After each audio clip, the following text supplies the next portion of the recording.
I was thinking that it would be great if you could start by reading a few pages from your book, and I'll quickly think up questions. All right, just on the spot. All right, I'm going to read about the first 4 pages of the book so you guys will get a sense of what that is. I was a child, but I wasn't very good at it. I'm not sure why. I think a lot of us are born waiting to be adults. I know I was. I just sat there waiting. This is that story. My mother went into labor with me at the 1964 World's Fair, which was in Queens, New York. Every time I fly into JFK and take a cab to Manhattan, I look out the window at the old fairgrounds and I think, that's where I began. I was taken home to 20 Summer Avenue in Maplewood, New Jersey. On the front porch was a gray box meant for milk bottle delivery and pickup. When I was a baby, a milkman would come by once a week to pick up the old bottles and replace them with new ones. Then, of course, he stopped coming when all the milkmen stopped coming. That box stayed on the front porch for the next 4 decades, empty. When something was put somewhere at my parents' house, it stayed there. Long after it broke or no longer served a purpose or just wasn't used anymore for whatever reason. I have 2 brothers, Michael and Andrew, 7 and 4 years older. I have no idea how they felt about me showing up. I do know that very early on I had the sensation that everyone was a lot bigger and they could hurt me. The book has pictures, which you guys can see. Anyhow, then it gets really personal after that, so we'll skip. Well, the whole book is a combination of things that seem very straightforward observations that blur the line between what is an observation and what is personal. Your perspective on the world seems to be, I think even in your style of drawing, tell me if it's fair to say, deceptively simple, very fascinated with simplicity. Yes, I think that's fair to say. Great. I mean, the goal of the drawings was, I wanted to mirror the sort of the mind of someone of that age. So the drawings are different than my cartoons in that they're sort of simpler. And I mean, the thoughts in the book, and you can catch me if this isn't accurate. I mean, the thoughts of the book are meant to be the thoughts that I had when I was that age. Mm-hmm. So, which is different, I find, than a lot of books, which is someone sort of creating a narrative about their childhood. And interpreting them now. Right, exactly. That wasn't the goal with this one. Right. I may have made a few errors, but that wasn't the goal. Are the drawings in the book also meant to show the perspective that you had on that at the time, how it looked to you then? Or is that how it looks to you now? Well, it was more unconscious. It wasn't a conscious decision. I would say I didn't use any photos, so everything came from my head. Mm-hmm. So in theory, it's what I saw then recreated now. That's a memoir. The book, it feels like the balance of it is really enticingly balanced between any page you turn to. Seems to be about half drawing and half text. And I read in an interview with you that you said that you journal in drawings sometimes. Is that true? Mm-hmm. Well, I mean, what I've said, I believe, tell me if I've quoted myself wrong. The cartoons are my journals. That when I sit down at my desk, I think about, who I'm angry at, who I'm not angry at, like what I'm upset about. Basically, it's only who I'm angry at. And then I create a cartoon from it, and so it's my way of sort of processing whatever I'm thinking about. Mm-hmm. But so it was weird, but the cartoons mask my thoughts so that people don't know that it's about them. Like I've said this before, like my mother every week when she was alive would say, like, I know this cartoon is about me. Mm-hmm. And I'd say, no, it's not about you, it's about so-and-so. But it was about her, But so in doing a memoir, when you name names and you say, this happened, this is what I thought, you can't, the mask goes away. So now I actually really know what it's like to do a journal, sort of. Did it affect your drawing as well as your writing to be truthful as opposed to fictionalizing it? Did people have more or less details than they would in a cartoon? I'm not sure. It was very, I don't know what the answer to that is. I'll look at the book again and then get back to you on that. So you're saying it's a really good question? It might be a good question. I'm not sure. Okay. One of the love stories in the book, in my opinion, is between you and television. Sure. And it's the greatest specific, love. Yeah. a very specific type of television that obviously led you towards a huge part of your career. And I was very touched and amused to see the first magazine. You're so well known for The New Yorker, but the first magazine that you ever spent your own money on was a TV Guide. Yeah. Like my parents felt that TV Guide was beneath them, and I was, obsessed with TV Guide, which I would see in other kids' houses. And I would go on Tuesday, the day that it showed up in the stationery store in Maplewood, and get it, which was actually better than if you got it in the mail. It came a few days later, so it actually worked out. Although I had to spend my own money. Did you buy it regularly? Yeah, I don't know. I guess I bought it. Now that we're talking about it, I should have had a subscription. But not if your parents would have not approved. I felt like there was something That's more. like Playboy coming to your house. Right, exactly. Yeah. It was like if I did it myself and then brought it in, it wasn't as in your face. I guess that was the system. And how old was that, do you think, that you got your own TV Guide? That's a good question. It feels like in the 5th grade area, so that's like around 10. Yeah, it felt like a formative moment to me reading this book, because a lot of the book is about this time before DVR, before VHS, when a movie, as you describe it, would show up on television, and you'd never know when the next time it would play would be. Right. Well, I mean, the biggest one was Wizard of Oz, which I write about in the book, how like it was that one time a year. You waited.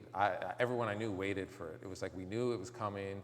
Like we just sat there and we waited. Then it came, and then it's like, okay, we now have a year to process the Wizard of Oz, and then we will see it again. I never knew anyone that didn't see it. I never knew anyone that didn't see it. The next day, everyone had seen it, and I say in the book, once someone called us during the Wizard of Oz, and I was like, my mind was blown, like, who would call during the Wizard of Oz? Who is this person that isn't watching the Wizard of Oz? I mean, so, but you're also referencing, I mean, like, I knew, like, like if this Bob Hope movie, my favorite Bob Hope movie was on, and it would be like, okay, it's on, I would see it listed, it's on, Channel 11, it's on 4 o'clock on Saturday. I have to be home at that time, otherwise I'm not going to see it. I don't know when it will come again. It could come on like in 3 months, or it could be like 8 months. You just didn't know. I mean, that's how you lived your life. Like it was like this crazy not knowing. But there's a sense of almost religious mystery to that. Not to put words in your mouth, but I mean, how would you? Let me ask this. No, there is how some. Would Yes, that, there I mean, is there's something. Clearly, there is something special about the fact that you can't control when you see these things that you want to see. Yeah. I think so your children are 8 and 10. Yep. And they're obviously living in the era of DVR and Netflix. Right. They're not waiting for anything. And do you see any difference between how they view the world or television because of that difference? That actually the difference is so enormous, it's like they're having a completely different experience. I can't even like equate the two experiences, honestly. I mean, my kids are their own thing, in so many ways, but for me, one of the reasons why their experience is so different is I was, and it's in the book, at an early age, just really wanted to know what was going on with adults. And I was watching I Dream of Jeannie and studying what was going on in that bottle and in that house, and sort of like, that's what a relationship is, and like, the man doesn't want you to do this, but the woman wants to do this, and how does the woman do this? She can do it if she lies to the guy, and so I was just in I Love Lucy and all of them, like, Bewitched, anything actually. I was always observing and watching it with adults, and my kids, it's like, they just want to watch like these, these computer-generated things running around. It's like a whole other thing that they're having. Right. I remember watching. It was some forgettable, interchangeable, not forgettable, but it could have been Growing Pains or Who's the Boss or Alf even. But they were eating donuts. Well, that's not interchangeable. No, that's very different. But the family dynamic was relatively similar, and the family was eating donuts for breakfast, and this was like the most sci-fi thing I'd ever seen. In my house, that was like a rare dessert. Sure, donuts for breakfast. I mean, I still think that I asked my parents about it. Point? I said, why are there donuts? I thought, it wasn't a plot point. It was. They're just eating donuts for breakfast. That's how I learned that is an American thing. Dunkin' Donuts is a breakfast place. That's why they're so famous for coffee. It's true. I know. You say it and it makes sense. I never knew anyone that had donuts for breakfast. The vibe my parents put out was that's the Goyim. That was their, like you should know about this, but this is not our world. But I had sleepovers at non-Jewish homes, and they didn't give me donuts. They didn't give you Maybe donuts. they heard. Gave you a bagel. They heard I was coming. Can you remember certain shows? What shows do you remember most vividly in childhood, and can you, for extra credit, name their time slots? Well, I can name all the time slots. Okay. That's my, savant. Well, Columbo is like an enormous one. I was a little older, but Columbo is, NBC Sunday night movie. It's on at 9 o'clock, or it's at 9:30 if it's a special hour and a half one. Mary Tyler Moore was a big one for me. 9 o'clock Saturday night, CBS. I mean, the whole, Rhoda was enormous for me. That was Monday. Well, I moved around a lot, but mostly Monday at 8 o'clock CBS. I'm trying to think of what are the big ones. There were a lot of ones that were syndicated when I was little, and I can remember like Get Smart is on 9 o'clock, Channel 11, WPIX in the morning. I'm trying to think of what's another. And I have little things that like came and go, that I wish I could have put in the book, like Ellery Queen.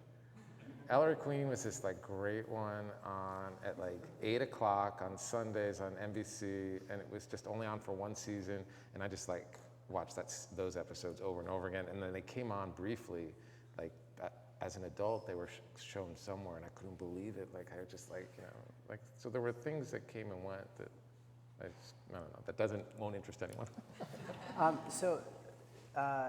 You mentioned, and I wrote it down because I thought it was interesting, especially in contrast to the work you do now. You write, I think I love the clarity of emotions on television. Right. Everyone was what they were. I loved how direct Ricky and Lucy were. And I wonder if that has, it seems to me, as someone that worked on a show where one of our values on The Office was people don't in real life say exactly what they mean. You see what they mean in other ways. Mm-hmm. And I think The Sopranos is one, and Girls is a major one where people right, don't... and 6 Feet Under I worked on, which was an enormous, like someone you knew, Ruth would never say what she was actually feeling or thinking, but you would always know. Yes, but the question is, you mean like how? Well, was there a big change to you from that thing that you loved so much, the clarity of emotions on television when you were young, and this very different era of television that you've been working in? Well, to isolate it, what I loved is the clarity of emotions. Like, let's take I Love Lucy as an example. She had strong needs and desires that she would share with Ethel, but she wouldn't share them with Ricky. Similar to real life, where like someone tells their friends things or something, or they tell their partner things, or they don't tell their coworkers, or whatever. So I just like the fact that you understood what was happening for the person emotionally in a way that I didn't understand anything that was happening in my house. Like I just didn't. I don't know. I still don't. My parents died, and I'll never know. Someone told me. When you clear out the house, you're going to find out everything. So don't worry, like after they go, when you clear out the house, you're going to find out everything. When we cleared out my parents' house, I found out nothing, zero. They were like spies, like the Americans or something like that. Like they just didn't know, there were no traces of them in that house. So I mean, even so to go back to your question, even on shows like 6 Feet Under or Girls, where people don't necessarily say what they're feeling, it's dramatized what they're feeling, so we as the audience is very clear about it. And so that's the consistent thing from what I was getting from childhood. It's still a way to learn about the adult world. It's just not told as directly. Right, yeah. A lot of people say that we're in a golden age of television now, and yet there seems to be a very golden memory for you of a completely different era of television. Do you think we're in a golden age of television now? I'm going to answer this one honestly. So you guys just think for a second while I come up with the honest answer that's full of lies. Yeah, I think there's so many interesting adult things on TV now. My honesty radar is like a little shaky. Someone told me like that the things you see at a certain age are imprinted on you in a way that the things you see as an adult aren't. So that's what I'm fighting for in this question. That's what's fighting each other in the question. Like there were things that were imprinted on me when I was a kid that are just like the imprinting is so crazy and emotional and vivid that when I talk about things that I see now as an adult, it doesn't have the same imprinting, but if I step back, there's writing on television, it's like, this I can honestly say is the most interesting writing going on I right agree now. with that, yeah. So. I know that you eventually met Mary Tyler Moore when you came, or you saw. I saw her. What I was like? thinking if I did meet her, because it's so hard with famous people, you can never remember if you've met them. You meet them once, and you forget it that you met them, and then they see you, and they don't forget that you met. I don't know if you have this. No, it is complicated. So that someone you've been seeing all the time, their picture, and then you have like a. This actually even happens to me at the gym. I see someone every day at the gym. I see them, they're a regular at the gym, they're a regular. Then we have this talk, we'll talk once, and then I forget that we had the talk, and I go back to them being just, someone I see, but not someone I talked with once that now I have to say hello to or something like that. Right. But anyhow, so Mary Tyler Moore was a big moment. I was temping when I first moved out here. The way I and many people found jobs was you would go to a temp agency and you would take a typing test and I was like great at typing. And it's like, oh my God, you can type 80 words a minute. This is like the greatest thing that ever happened. Your whole life will be fine. So then I, temped at like Disney, some studio where she was doing a TV show called Mary, CBS, Wednesdays, 8 p.m. It was only on for 2 seasons, I think. She was in Chicago in a newsroom. I'm sure you didn't see it, right? No, I'm aware of it though. Anyhow, so I was in the office upstairs, and they asked me to bring some pages down to the set, and I went down to the set, and I saw they were rehearsing a scene, and I was, it was such a big moment to be there. Where, like I talk in the book about when I was watching TV. I just wanted to crawl into the TV and be on the other side. And so like, this was like that, because now I could almost touch Mary Tyler Moore, you know what I mean? Like, not that I did. But the other thing was that like, the scene was fine, I guess, but it was a few lines that weren't that funny, and I was really like, I could do that. So I feel like that's when I started, feeling like I could really do this. Like, I could write those lines. But. Now, speaking of doing that, a lot of people here probably know when you try to become a TV writer, you write spec scripts, which are scripts imitating or showing that you could write a sample script of a particular show. Do you remember what spec scripts you have written in your career? Vividly. Tell us. And did the first one come after you saw Mary Tyler Moore and thought, I could do that? Did Probably it come after that? Or? But the first one, I can't go in order. I could be here all night, sadly, because there's some people who didn't have to do it, who didn't have to write. I have a friend right here who wrote a friend's script, and then she got hired on a job, like, immediately. That's still a spec script. Yeah, but she only had to write one, because Yeah, I'll take you through my list. Take us through. The first one, I believe, was Duet, a show that was on Fox for, did I get a noise here? Did anyone? Tracy knows it. All right, Duet, it was this cute show. I thought it was really cute about, like, 2 couples in Los Angeles. Anyhow, I wrote a spec for it. I showed it to my one connection in life, and they're like, "You wrote a duet. What's wrong with you?" Like I was a crazy person. That wasn't a hot spec that staffing season. Okay. All right. So then I probably moved on to a Golden Girls, which was really bad. Do you remember the plot? One was, because I have a Golden Girls that comes later. I don't remember which one. Okay. One was Dorothy needed a new dress, I believe. Then I think there was a Dear John. Dear John was a popular show at the time. I feel like people don't reference it now. What else did I do? The other Golden Girls. I did a Wonder Years. What was the other Golden Girls? Well, I can't remember both plots, sadly. Then there was a Wonder Years, that was a classic. That one really. Did that get you places? Nowhere. No, okay. Nothing. Zero. Do you remember that plot? That one was a feminist story about the mother. Yeah, the mother. The mother's sister comes, and she's living a more, a life that's a little more progressive, whereas the mother isn't, and the conflicts that arise in that. It was a good one. I know you guys don't believe me. No, I believe you. It was a great show. It was hilarious. Anyhow, what else did I do? Well, once I had a Seinfeld spec, which I ended up working on Seinfeld years later, but unconnected to my Seinfeld spec. So I wrote the Seinfeld spec after the first 4 episodes had aired. Again, it was early. Yeah, and people were like, what is this? It's because it was before it was popular. But one agent liked the Seinfeld, and I said, but I'm not going to take you, she said, I'm not going to take you on unless you have another spec. I need, everything was so rigid. I mean, perhaps it's rigid now, I don't know, but it was like, couldn't possibly have someone with one spec. I need 2 specs. So I was like, oh, this woman wants me. I need another spec. It was National Blossom Week. Does anyone remember that, Tracy? You remember? All right, National Blossom. You need me to explain this. Yeah. Yeah. National Blossom Week was NBC, Monday nights, 8 p.m., wanted to promote Blossom to get people to watch it. I remember Blossom. It was between years 1 and 2, say. So it was in August, reruns, and they said, like, we're going to show a Blossom every night. So like Monday through Friday to get people. And this was a national week? Well, that was how they promoted it. Okay. The country didn't celebrate yeah. it. I don't remember being on board. My school was still in session. Okay. But so I thought like, oh, it's National Blossom Week.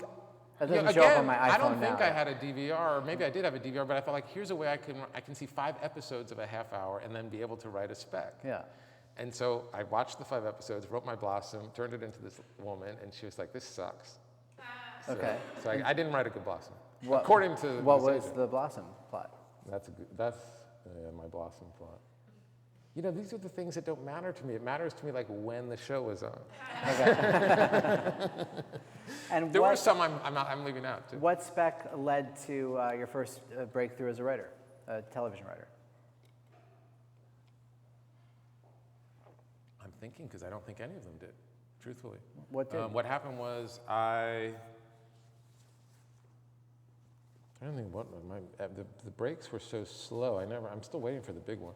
I had been an assistant to a guy writing television variety specials, because that had been a thing of the past, and now he was doing awards shows, and he hired me as a writer to be a writer on an Emmy Awards. So I wrote the patter for the 2 people that come out. Now people don't even say it. Like I'm sure you don't. Like if have you done award shows, obviously? A little bit. And so do you say? No, they have writers, yeah. Yeah, but do you say what the writers say? Because now it seems to me you complain about it, but then you don't have anything better. So because sometimes people look there and I keep seeing people say like, I'm not going to say that, right? And then they just sort of say like, they just skip the patter and they go straight to the award or whatever like that. But I wrote, the patter for an Emmy Award show, so that was how I got into the Writers Guild, and then from that I got an agent. The agent submitted me to some, half hours that I got a job on a half hour that no one ever saw called Danger Theater. That one I don't even know when it was on. I mean, I think it was Fox Sunday 7:30. It was Fox Sunday 7:30. Like that, they would still put a half-hour comedy like in that 7:30 spot. I think they have something. I think They have Bob's a half Burgers is at 7:30. Oh, really? They went back to it then. Because Yeah, for a while, King of the Hill like, it doesn't feel real. It feels like you're on it feels like Central a dream Time or you're something. having or something like that. Yeah, like what's wrong? Did I forget to set the clocks back? Yeah. Yeah, but so I don't remember what, I can't remember what specs my agents were using at that time, if they were, because at the same time that I got the Emmy Awards, I also started becoming a cartoonist. I had been submitting for years and got accepted at the same time that I got the writing job. I got my first cartoon accepted, and that became fairly steady right away. And so within a couple of years, I had an agent who liked the cartoons, who felt I could sell a pilot based on the cartoons. It was right post Simpsons, and so it was, people like the main network, the other networks were interested in animated, seeing if they could have a Simpsons. I don't know if they ever got one. No one did they? I think they've tried CBS a bunch, yeah. definitely didn't get one. NBC didn't get one. ABC, no. Anyhow, so I sold the pilot to CBS off of my cartoons, and that writing sample, they didn't make it, but that writing sample is actually the one that led to the most opportunities for me. And at that time, were the cartoons something that you did for fun because the main pursuit was television, or was that something you took seriously as well?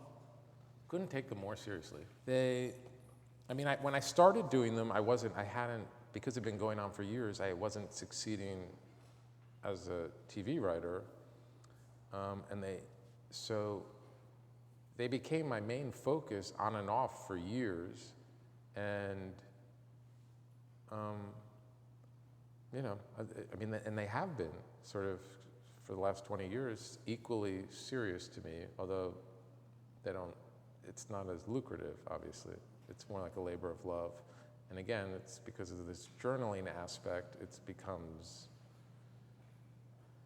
I was doing them for so long without people buying them that I became very used to just using these cartoons as a way to express whatever I was thinking, and they still are that to me. So, you know, that's pretty serious. Oh, yeah. Did you grow up loving or emulating? You don't talk about that as much in the book, No. or really at all. Were there cartoonists that you wanted to emulate, or what was that? Well, I passion loved for New you? Yorker cartoons. So I liked, you know, when I was a kid, my brothers and I, we loved all, like, newspaper cartoons too, like in the Star Ledger, like The Wizard of Id and Charlie Brown and Funky Winkerbean. Do you know him? No, it's a good name, though. Funky Winkerbean was this guy with big hair, like a real 70s guy. I don't know what was going on with him, though.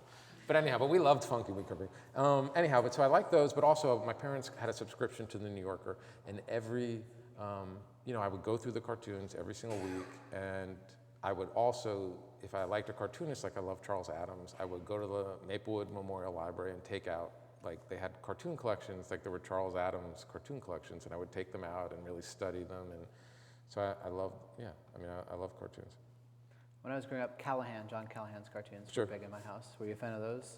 I read his book, his memoir. Yeah, You Won't Get Far on Foot. Right, exactly. I remember, you know, reading it when it came out, like in the 80s or the early 90s or something like that. But where did his cartoons appear? In newspapers? I knew them from collections. I don't know. Yeah, I mean, I love the memoir. Yeah. But I wasn't familiar with him. Like, I think I was in my early 20s when he was happening, and I don't remember encountering his cartoons in the paper or anything like that. So the first time you were accepted to the New Yorker, what was the cartoon and how did it feel? It felt great. Yeah, sure. It was a big moment. I'd been sending them to, you know, for years, and I had gotten this book out of the library that said, they had an art meeting once a week, and you send in 10 drawings, and then you send a self-addressed stamped envelope. And so I did all that and kept doing that religiously, never missing a meeting, as I said, for a few years. And then I was sending cover letters, you know, that said, like, at first saying, enclosed, please find 10 cartoons for your magazine. But by the end, I was like, here are 10 cartoons any fucking magazine would publish except for you guys.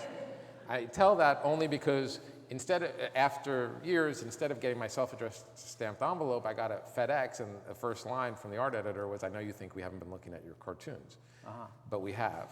And so he bought 3 in the first group, and you want to know all 3 or just the first published one? Either way, yeah. The first published one, it's not good, is it says graphic designer, and then there's a man at a drafting table who's clearly a graphic designer, and there's people around him, and they're reacting to what they're seeing on the table, which we don't see, and it's they're saying, like, oh my God, it's so real, it's too much, I can't take it, it's too graphic. I like was that. a joke. Did you like it? I do like it.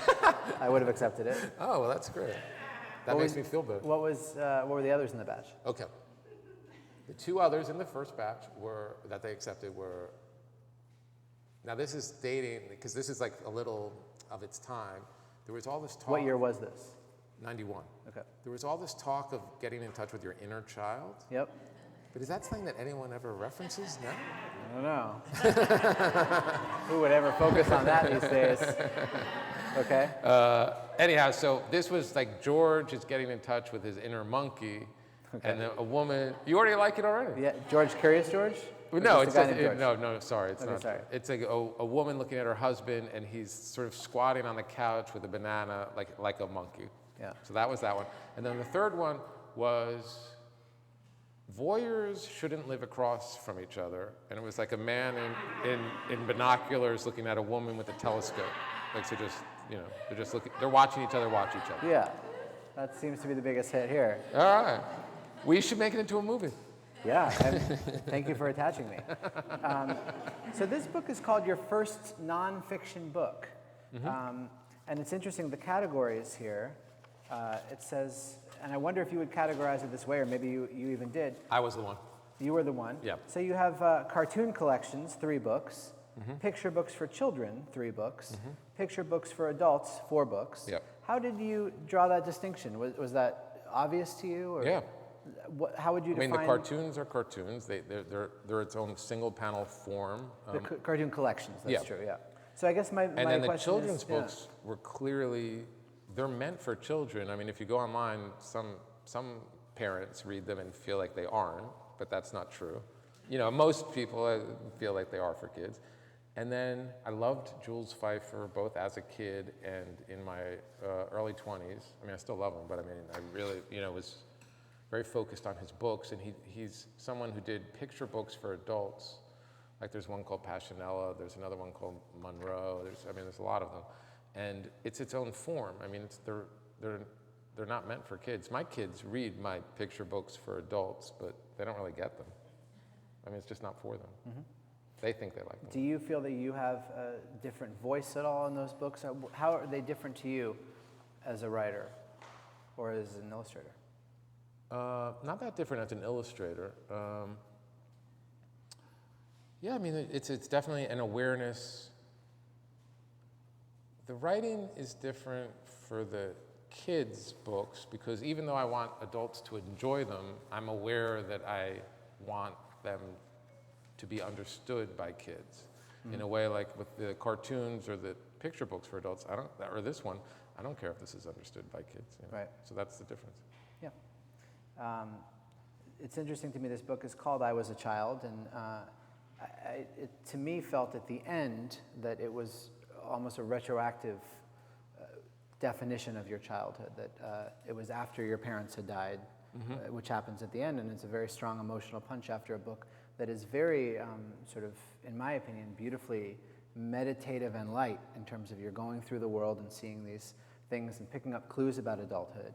And to me, it seemed that at the end of the book, you realize that the title was not a sort of a simple title, I Was a Child, but to me, that it was a very meaningful, deliberate one, that you were a child up until that ending.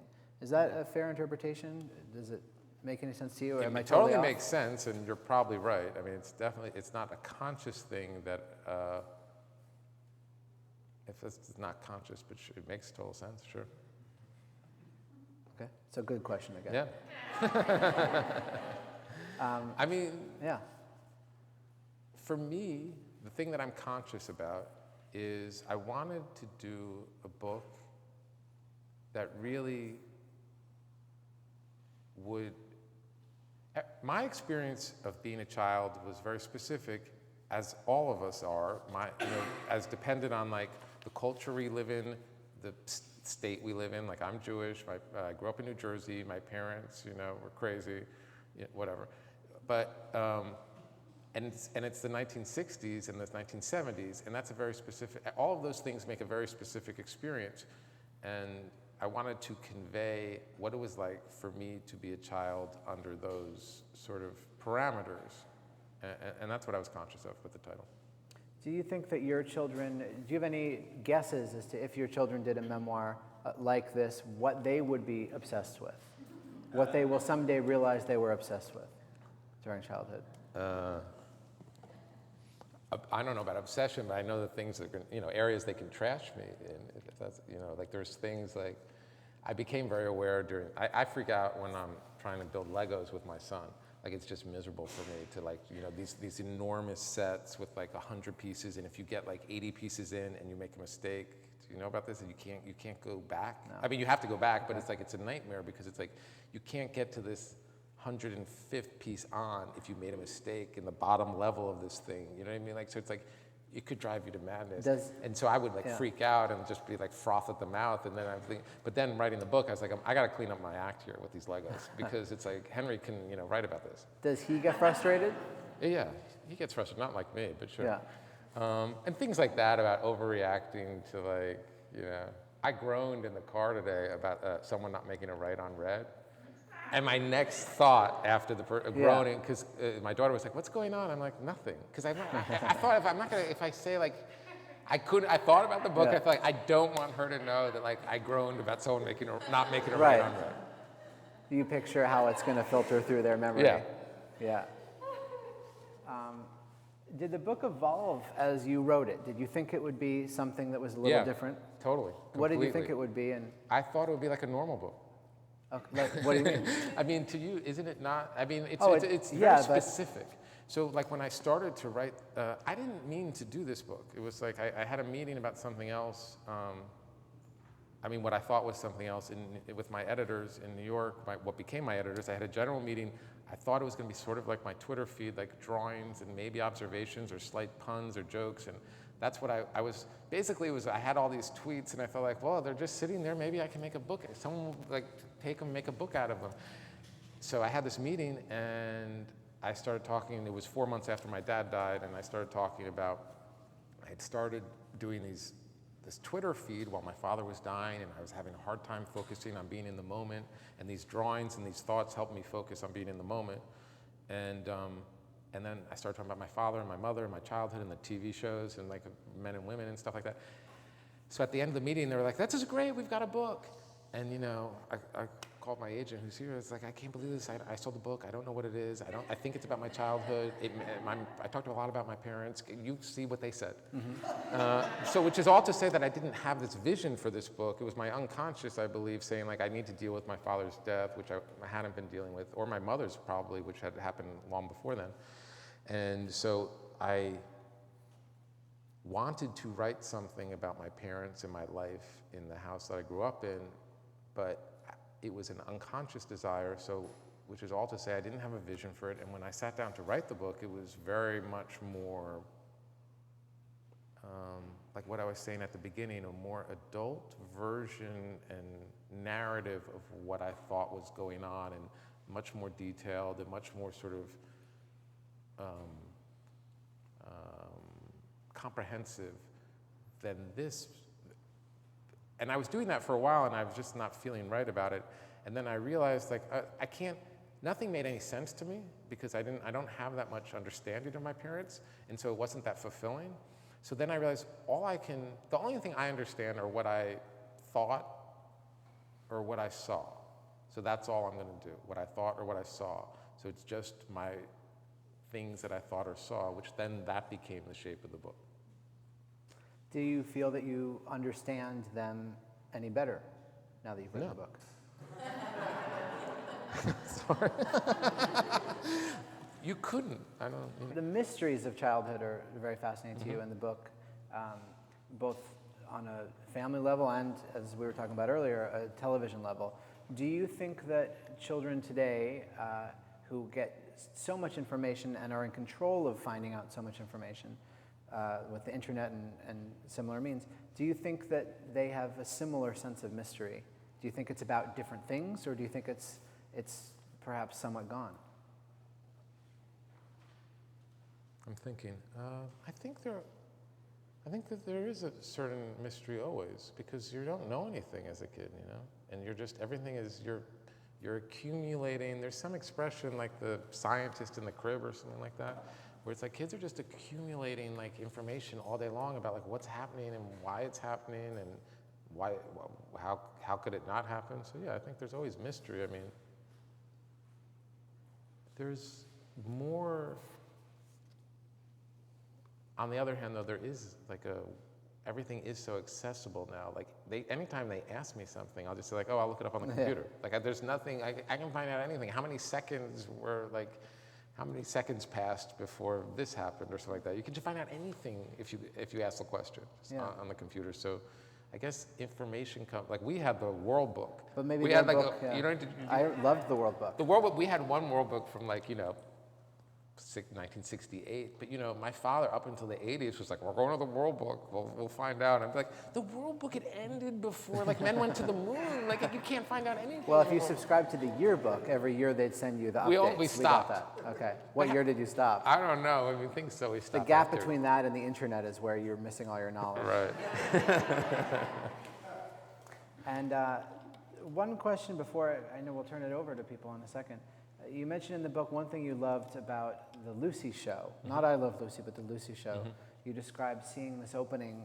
Can you describe the opening? The opening, this is 8 o'clock CBS, Monday nights.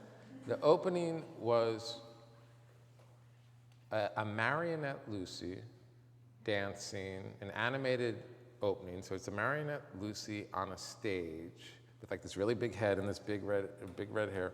And then she pulls the curtain, and then you see the real Lucy, you know, who's looks a lot older, you know, and sort of into this gauzy sort of thing, and she's smiling. And so it was very compelling, this idea of the puppet you pulling a curtain to then see the real you.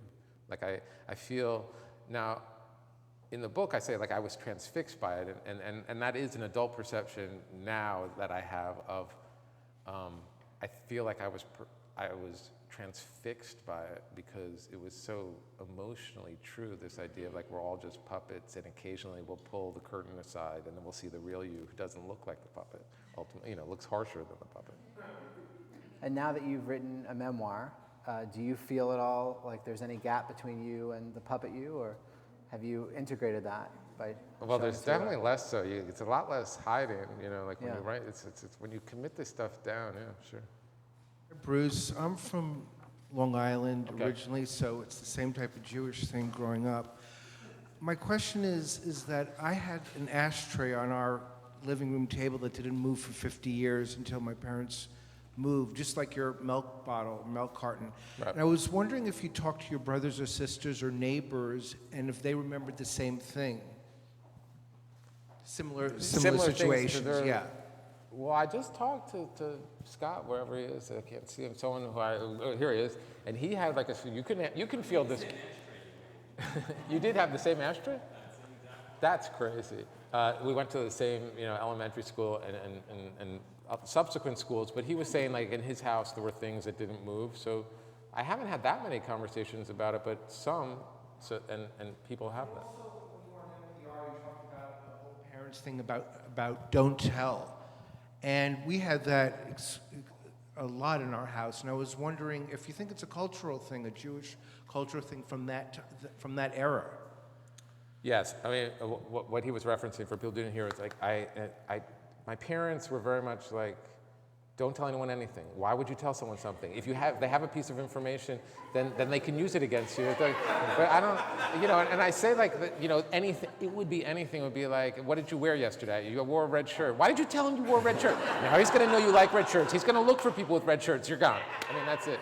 And so the answer to that is, I don't know, I'm not an expert, a sociologist or anything, but it does seem like it was, you know, a reaction to Jewish Holocaust shtetl, like that's what Terry Gross was saying in the interview, I think. I don't remember if that's in the interview, but she was, you know, this Holocaust shtetl mentality of like, everyone's gonna come in to get you at some point, so why give them anything where they can aid them to come get you? It's sort of true.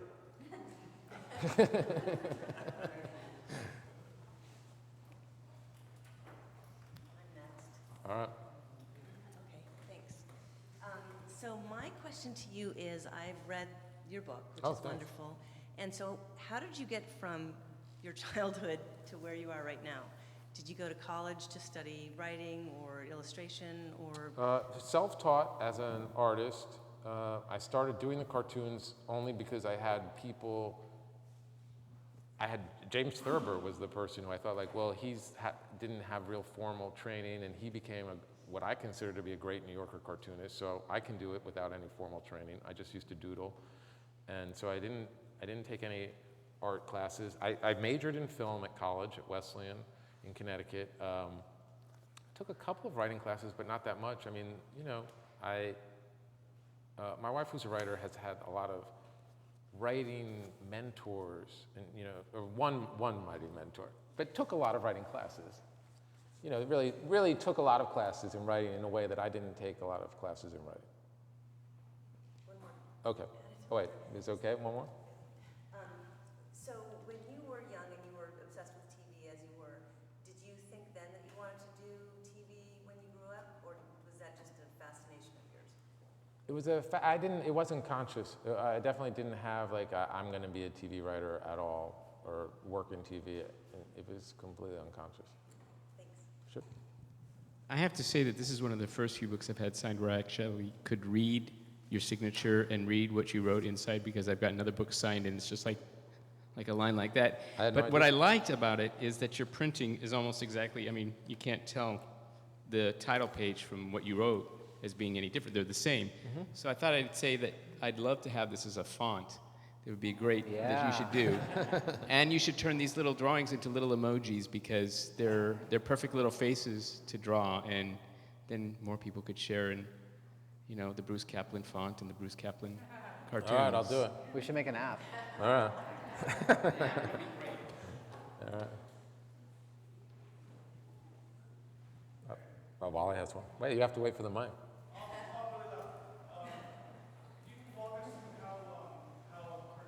Created? Do you think of the image first, or do you think of the joke first? You Because really there is a wanna kind of know nice cinematic quality. You're to not playing a joke on me by asking this. No, I'm serious. All I'm right. serious. So how a cartoon is created, the joke or the image or the caption? Could be either. You know, I've said this before, but people always come up to me and say, like, I have a great idea for a cartoon. Like, I was at a party and I heard these two people talking and someone said this, you know, and I'd be like, all right. But I mean, for me, I never heard anything that I wanted to be a cartoon. I mean, I only, my way of learning, of making a cartoon consists of, my ideal way would be to sit at my drawing table or sit anywhere and draw whatever came into my mind. You know, it could be anything visually, and see if that leads me anywhere, which is, I mean, may just ultimately be a way of getting started. But then as I'm drawing, I think about, as I said, like what I'm thinking about, like what I did the night before, or what I have to do that day, or, you know, whoever I last spoke to, or anything, whatever's on my mind. And I think about my feelings about it, and from that, a caption will emerge, and then an image will complement the caption. That's the ideal way. Now, I have a busy life, and so sometimes I can't be at my desk just sort of slowly finding a cartoon. So sometimes, like if I'm on the set at Girls or somewhere like that, I'll just go sit, and no one needs me for 25 minutes. I'll go sit somewhere with a notebook and sort of write down ideas and write down captions, and cartoons will come from that. So that's sort of the other way it happens. Do you do drafts? Yeah, I mean, I send them rough drafts so that they can be pretty rough, but if I want to send them something that I like, so I'll do a few drafts of a rough draft sometimes if it's really bad, but mostly the polishing will come if they bought one, and then I'll do a finished version off that. While we're on the New Yorker, I have a Yep. quick advice question. Yep. This is for a friend. Okay. Let's say someone were entering the New Yorker cartoon caption contest. Yep. Is there a strategy that you would recommend to this person that would help crack the system? Now, first off, I think if your friend really is serious, He's serious. there's a book by Bob Mankoff, the editor, and I think he has like strategies in the book, in his book. I don't know what it's called, but it's Great. like the last Okay. book that Bob Mankoff wrote. I will buy it for my friend. Okay, I think that he says like, look, do this, that, and this, and you'll have a greater chance. That's what Okay. I heard. And I myself don't know. I don't know what, I guess it's to be, I said this somewhere else and they laughed at me, but I think for me, the most interesting caption is the most honest. So if you have something that's the most personal that can fit into whatever that image is, that I think that's what I would do. All right. But- Thank you. Hi. Uh, So I don't really have a question, but it's really a thank you, and that is that I think you and I are probably pretty different. I'm older, and I grew up here, and you grew up in New Jersey, and so on and so forth. But in spite of that, your book evoked so many strong memories in me, and I think that is really the beauty of it. And thank you so much, because it just reminded me of so many important and funny, but as I said, important memories that I probably never would have thought of again, ever. And so, thank you. Well, you're welcome, and that's great to hear.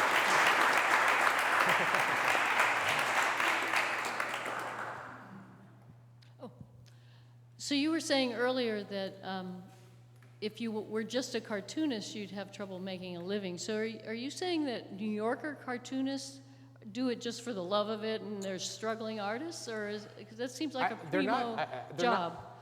They're not struggling artists like in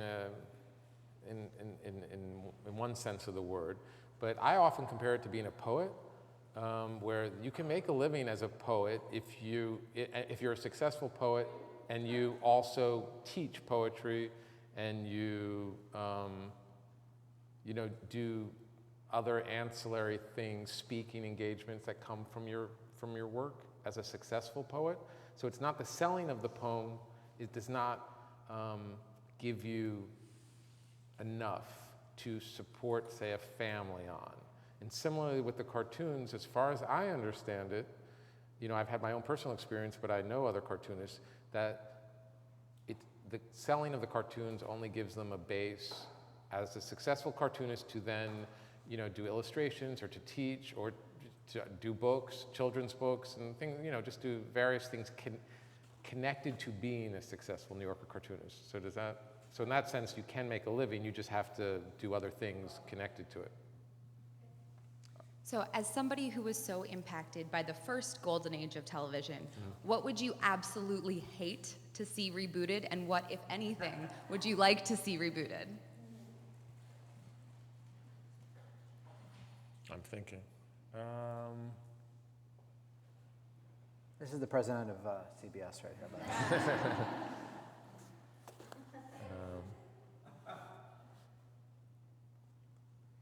Okay, truthfully, I'm not, I mean, they're all the same to me. I'm not that interested in seeing anything that was done successfully. So anything that really was, a successful show of, and by successful I mean that really fully realized, like someone, I'm looking at someone said that this person we know killed themselves over the remake of Mr. Ed. I don't know if that's true or not. I heard that, yeah. Right, and so it's like, I understood it because it's like, that was tragic. Mr. Ed was fully realized, and this person was stuck in this world that's having us remake Mr. Ed, and so it's like anything, like whether it was All in the Family or Mr. Ed or anything that was fully realized, I'm not sure I understand remakes of things that are fully realized. And then there's been so many of the ones that weren't fully realized I would love to see redone. It's a weird that there was this, Wait Till Your Father Gets Home was this animated show. Scott, that's crazy. You like Wait Till Your Father Gets Home? Oh yeah, it was a great theme song. Right, exactly. Wait Till Your Father Gets Home feels to me like something that didn't have its, am I right? It didn't really last for that long, right? Wait. I think the one show that they did too many remakes of it was so badly done each time they did it was the Monsters. The original Monsters with Fred Gwynn was great, but every remake, none of them looked like Urban Monsters. Right. None of them looked like Lily, and they just got progressively worse and worse and worse until it was like Monsters 2000 or something. I don't know what it was, but the Monsters never did well in remakes. Right. The original Monsters, Absolutely. first in black and white and then in color, were fantastic. Wow. It's true. Oh, that's it. She's clapping. Are we done? Oh, no. Wait. Gabby has a question.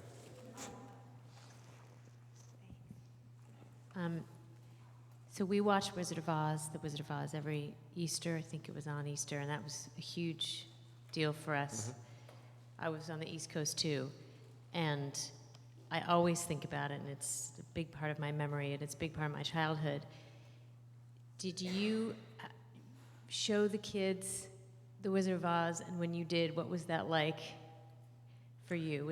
What's crazy is I feel them. I showed them your Wizard of Oz. Am I misremembering? Like I feel like that you had a DVD in your house that we borrowed.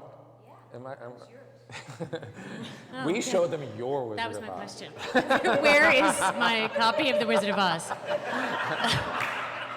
Anyhow, it was a different experience for them because they had been in it first, unless I'm misremembering. Before they were in a little they were in rehearsals in a little kids production of Wizard of Oz as like a summer camp sort of thing that we put them in. And I had to fly back from New York for the Wizard of Oz. Like I was working on Girls and I was like, I have to leave at 5 o'clock because my kids are in Wizard of Oz. It was like so serious. Everyone knew Bruce has to get on this plane. His kids are in the Wizard of Oz. I got to the Wizard of Oz and it was like, not happening. You know, it was little kids, and no one knew their lines, and it was just adults like saying like, "You go to the kingdom, go to the kingdom." I was like, it was not what you would fly across the country for. Although, you know, the kids were cute. But anyhow, so they had their own experience with the Wizard of Oz because they had been in it, and then it was, and then they didn't watch it that much unless wasn't pivotal for them. No, not one of their big ones. Not like, say, one of the Disney animated things. Was that disappointing? No, I didn't. I was fine. I was more disappointed when I showed the incredible Mr. Limpet to my son, and he just started bawling and crying and acted like I was torturing him. Do you know what that is? No. That's a crazy one, Patty. It's like a Don Knotts comedy from like the early 70s or something. It was on TV. It was on the 4:30 movie when I was a kid, but I don't know. Was it fully realized? That one wasn't. Okay. They could remake The Incredible Mr. Limpet. Yeah. That one they should do. Yeah. There's your answer. All right. Would you comment about editorial cartoons versus the kind of cartoons you do? But comment like what? Like they're not good? No, the thought process. Did you ever think? Well, I don't do them, so I don't know.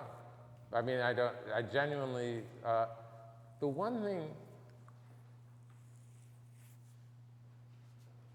What I'm confused about with editorial cartoons is that it's political issues. And they're explored in a very, for lack of a better word, black and white way, or lack of a better expression. So I'm confused by the goal of editorial cartoons, honestly. I mean, if you are a fan of editorial cartoons, I'm interested in what are editorial cartoons giving us that an article isn't giving us, which is more layered and more complex. It's sort of, you know, a picture says 1,000 words. You know, it's like. So it's a more meaningful way to convey the thought because that you've boiled it down to this image. Right, but then over time, many of them are almost irrelevant unless you remember the time when they were published and the relevance and significance. Whereas the sort of work you do seems timeless. Ideally. But yeah. Oh. Oh, sure. So we're both in school right now for English and film and television studies. Is there anything that you wish you knew or that you would tell somebody entering your industry right now? Any advice or anything that you would say? Or is it just sort of go out and wing it? This one you're doing first. Sure. Well, my advice actually is, it calls back what you said about the agent who seemed to know everything and told you needed a second spec. And when I was starting and your age and really wanted to do television, I really listened to all those rules very carefully. And there are a lot of people that will tell you these rules with 100% confidence. And so you'll be grateful, oh, I know you're supposed to do 2 specs, and one is supposed to be a multi-camera, one is supposed, it changes all the time. They're just guessing what other people want, and what really matters is the truth and quality that you can give to an audience that wants to see something good. And then there are all these people in the middle that tell you what the rules are, and they might be right or wrong, and you might need to impress them to get to someone else, but they're just guessing what will get quality to people who want quality. So you may need to show them what you can make that will get recognized, and they may need to actually follow that. And if you do that with enough confidence and skill, they will eventually tell everyone else, oh no, you need to do what this girl did. She changed the whole system, you know? That's right, you're going to do it. I agree with that, and my answer is similar. I was recently at the college I went to, and someone, an incoming freshman there, asked me, what have you learned from your failures? And I was like, so stuck. I just couldn't, I was sitting there on that stage, and I was like, oh my God, I've never learned anything from a failure. I never have, and I told her, I haven't. I have never learned anything from a failure. But honestly, I feel like this is important, because it's like, I just went forward. Okay, that failed. Well, I'm just going to do something else then. I mean, as you know about these spec scripts, it's like, all right, my Boston didn't work. I'm just going to write another one. I wrote 2 Golden Girls. Not one, not one, but two of them. So I just feel like this idea about learning from failure, I feel like is a lie, at least for me. And the important thing is to go forward. You just, you always go forward. It's like there's no situation where you don't go forward. And then that I think is important to do. And our final question for the evening. Hi, I'm also a Jew from New Jersey who is obsessed with TV Guide. Can you talk a little bit about writing on a half-hour show in the 90s versus writing on a half-hour show today? I can. It's, you know, it's so specific to my experience, you know, because like I worked on, say, the Sybil Shepherd show, the Sybil Shepherd show, and that was its own sort of world that, you know, perhaps wasn't that dissimilar from later Chuck Lorre shows, say 15 years later, like Dharma and Greg or something like that. And so that would not be that dissimilar, but my own personal experience going, you know, from that to like say Girls is like a whole, it's like it's like another planet, you know, so it's, but there were cable shows on, like, you know, like the Larry Sanders shows that were more connected to what is happening now on cable. So did I not answer this at all? I mean, it was every show was its own experience. It's like they're all like their own families with their own sets of rules in their own little worlds. And so it's like you just go from one to the other. I mean, I can't really, I myself can't draw any real sort of clearly defined, that's what it was like and this is what it's like now. Do you want to do it? What about a show like 6 Feet Under, which was sort of, I think, right at a pivotal moment between an earlier age of dramas and current age? Did you see any more of a transition there? Or is that the same where certain echoes in quality shows come back later? I think so. I mean, to me, this is just my perspective. Each one is its own beast, and they're all connected to the other ones in certain ways. So. And I have one last question. If we could put you into Pandora, if we like your work, and find other people that share things in common with some of the attributes of what you do you have other favorite cartoonists, memoirists, anything that you would recommend to people that like your work? Or just your other books? Well, that's what would show up a lot, like as sometimes happens on Pandora. Oh, yeah. Like it's like it's still him. And there's not another one. Like here's another one, and then it's him again. I'm trying to think if there's. I like very disparate things, and I mean I love. I mean when I think of people who are my, you know, I really connect to. Like I love Larry David, obviously, and Jerry Seinfeld, and in cartoons, as I said, Charles Addams and James Thurber. But there's a lot of memoirs that are not anything like this that I love. Like there's this one called Manhattan When I Was Young, about a woman who worked at Vogue magazine, or some woman's magazine in New York in like the 70s, late 60s, 70s, and just about what it was like and sort of her life with her family and stuff. And I don't know, there's just a lot. That's what I'd say. Wow. Thank you very much. All right, thank you guys. Thanks for coming.